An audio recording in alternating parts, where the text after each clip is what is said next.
Kok kamu digoda bareng gituan, dengar suara nangis, apa gimana? Abaikan aja, nggak usah diladenin. Kita kan mempunyai kehidupan masing-masing kan.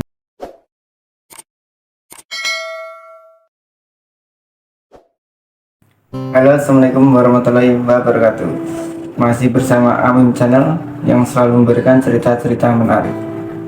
Oke teman-teman, hari ini saya akan memberikan satu cerita peneroran di sebuah pabrik bihun. Seperti apa ceritanya? Mari kita simak.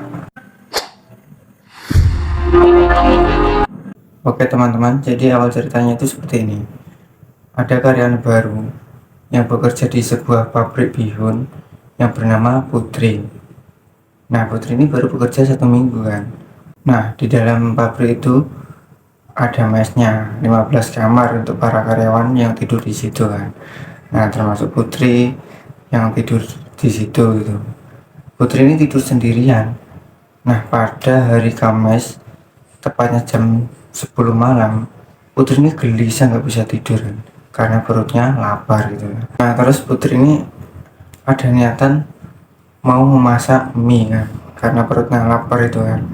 Nah, Putri ini tapi masih ragu-ragu mau keluar kamar, soalnya kan dapurnya sama kamarnya kan beda gitu kan, agak jauh dari kamarnya Putri gitu kan.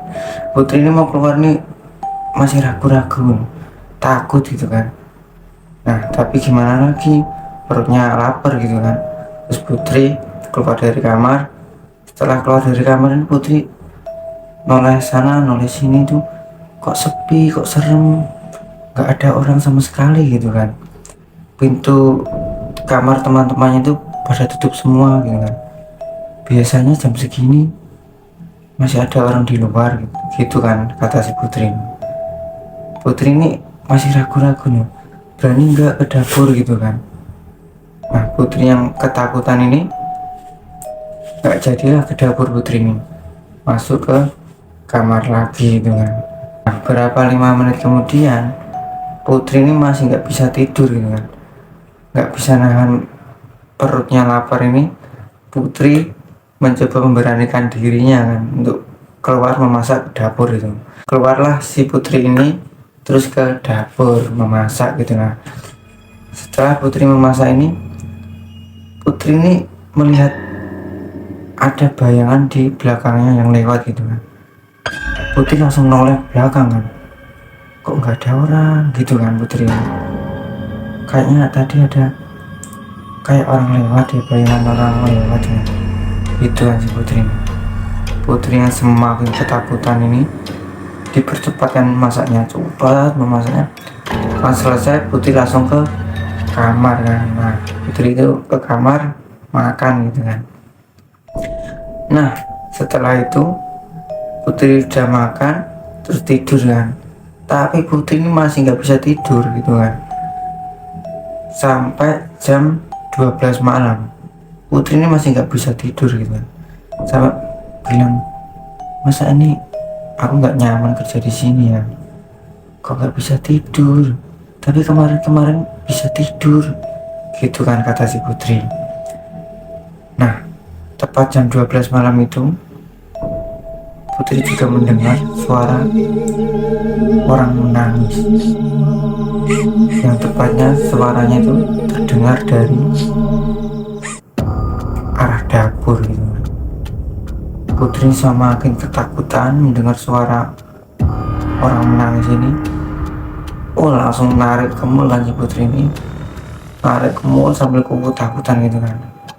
Terus besoknya ini Putri kan bekerja gitu kan, terus bilang ke temannya namanya Mbak Rani gitu kan, Mbak, tadi malam aku mendengar orang menangis Mbak, jam 12 malam.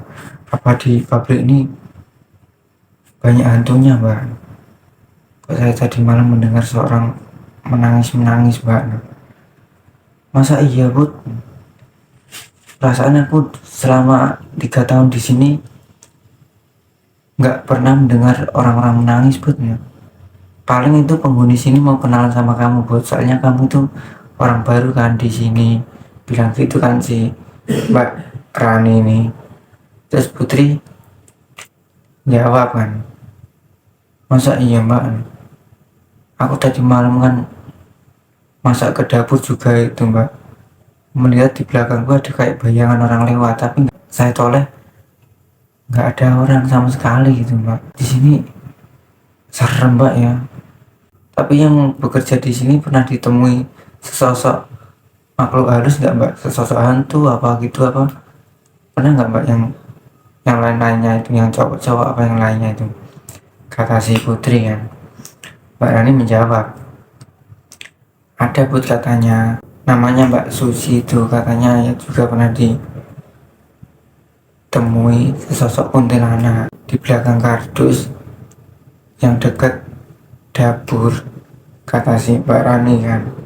Masa iya mbak, berarti di sini serem ya, angker ya mbak, kata si Putri kan.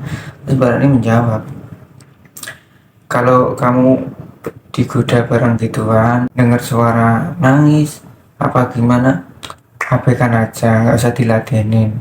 Kita kan mempunyai kehidupan masing-masing kan, barang gituan juga memiliki dunianya masing, kita juga memiliki dunia masing. Jadi jangan terlalu dipikirin itu, bikin santai aja. Kita kan di sini niatnya kerja gitu kan. Kalau niatnya kita baik ya pasti nggak ada halangan apa-apa Put, kata si Mbak Rani kan. Nah terus malamnya ini Putri mendengar lagi suara tangisan itu kan, tepatnya jam 11. Putri ini masih ketakutan kan mendengar suara itu, tapi kan dia mencoba mengabaikan, tapi nggak bisa mengabaikan suara itu kan, masih kepikiran mendengar ada orang menangis itu kan. Nah, Putri yang juga penasaran juga takut nih, Putri cara pelan-pelan jalan keluar, membuka pintunya kamar kan, sambil melihatin itu, melihat sesosok kuntilanak duduk di depan pintu dapur. Putri langsung menutup pintunya, langsung lari ke kamarnya gitu kan. Nah setelah itu Putri nggak bisa tidur kan, masih kepikiran melihat kuntilanak tadi itu kan. Nah jam 2:30 pintunya Putri ini ada yang mengetuk kan, tok tok tok tok tok. Putri yang nggak bisa tidur ini sambil mainan HP ini mendengar ada yang ngetuk pintu ini. Putri ketakutan kan, soalnya masih terbayang-bayang kuntilanaknya tadi itu kan. Putri ini nggak berani bertanya, nggak berani apa-apa, narik kemul aja Putri ini ambil tidur itu kan. Tapi masih diketuki pintunya Putri ini, tuk tuk tuk tuk tuk gitu. Putri memberanikan mengintip dari dalam kamarnya itu kan, mengintip di samping pintunya itu, mengintip. Ternyata masih kuntilanak tadi itu di depan kamarnya Putri, dan Putri itu mengintip, melihat kakinya itu nggak nempel dan wajahnya itu penuh dengan darah itu kan. Putri semakin ketakutan balik ke kamar kan. Terus besoknya ini Putri bilang lagi ke temennya namanya Mbak Rani tadi itu kan, Mbak, tadi malam aku melihat kuntilanak Mbak. Yang bener kamu Put, kamu jangan bercanda Put. Bener Mbak, saya melihat kuntilanak di depan dapur Mbak. Awalnya tuh saya mendengar menangis lagi Mbak. Nah saya juga ketakutan, juga penasaran ini, saya membuka pintu dikit gitu kan. Saya lihat dari kamarku, buka pintu, saya melihat kuntilanak di depan pintu dapur Mbak. Saya ketakutan Mbak, sampai langsung masuk lagi ya, pintu saya tutup. Terus pas 2:30 Mbak, pintu kamarku itu diketuk terus Mbak. Ada orang ngetuk terus gitu Mbak. Saya ketakutan, terus kok ngetuk terus. Saya intip dari dalam Mbak, sesosok kuntilanak tadi itu mbak, di depan pintuku mbak. Wajahnya penuh darah mbak. Terus saya lihat intip itu kakinya nggak nempel tanah mbak. Saya takut mbak. Aku rasanya nggak betah mbak kerja di sini mbak, nggak nyaman. Kok digangguin barang-barang gitu terus mbak. Masa beneran put kamu sampai melihat kuntilanak sampai kayak gitu, kata si Mbak Rani kan. Terus Putri menjawab, iya mbak bener, kok saya yang diganggu mbak ya, perasaan saya di sini gak apa-ngapain. Terus Rani ini bilang ke Pak D Kiron, orang yang paling lama kerja di pabrik itu kan, Pak D, tadi malam Putri melihat kuntilanak di depan dapur. Masa iya Ran? Iya Pak D, Putri melihat kuntilanak di depan dapur dan di depan kamarnya Putri. Terus Putri ini juga bilang ke Pak D Kiron gitu kan, iya Pak D, tadi malam saya melihat kuntilanak di depan dapur, dan 2:30 pintu saya juga diketuk oleh kuntilanak. Saya mengintip dari dalam Pak D, wajahnya penuh dengan darah Pak D, dan kakinya nggak menginjak tanah. Kok saya diganggu terus ya Pak D? Kemarin juga Pak D mendengar orang nangis Pak D. Itu juga awalnya saya melihat kuntilanak, juga awalnya melihat orang nangis Pak D. Kok saya digoda terus ya, kata si Putri kan. Terus Pak D menjawab, biarin Put, itu paling mau kenalan sama kamu nggak usah ladenin, biarin aja. Emang dulu di sini ada kejadian apa Pak D? Kok ada kuntilanak kok menangis terus itu tiap malam, kata si Putri kan. Terus Pak D menjawab, ini aku ceritain, zaman dulu tuh ada pegawai sini cewek, dia tuh bunuh diri di sini karena diputusin sama pacarnya tuh kan. Walah gitu tuh Pak D, kata si Putri kan. Tenang aja Bud, kalau kamu nggak ganggu dia nggak bakal ganggu. Kalau kamu melihat apa gimana, abaikan aja Bud, kata si Pak D kan.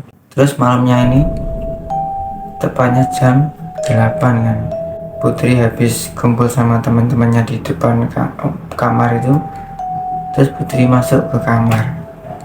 Setelah Putri masuk ke kamar, melihat kuntilanak itu tadi duduk di kasurnya. Putri langsung mau menjerit sambil keluarin jubur jerit itu. Jadi semua orang tuh pada keluar, pada tanya ke Putri, ada apa Put, ada apa Put, ada apa Put, pada tanya gitu. Putrinya sambil ketakutan sambil nangis ini bilang kalau melihat kuntilanak di dalam kamarnya. Semua orang yang lama-lama ini masuk ke kamar melihat dan tapi nggak ada sosoknya itu. Nah terus akhir cerita, Putri ini ikut tidur sama temennya yang Mbak Rani tadi itu, dan besoknya Putri ini memutuskan untuk resign atau keluar dari pabrik itu kan, karena nggak nyaman dan nggak betah kan di kuda kuntilanak tadi itu. Nah itulah ceritaku hari ini teman-teman, semoga kalian bisa terhibur dan terima kasih yang sudah menonton. Assalamualaikum warahmatullahi wabarakatuh.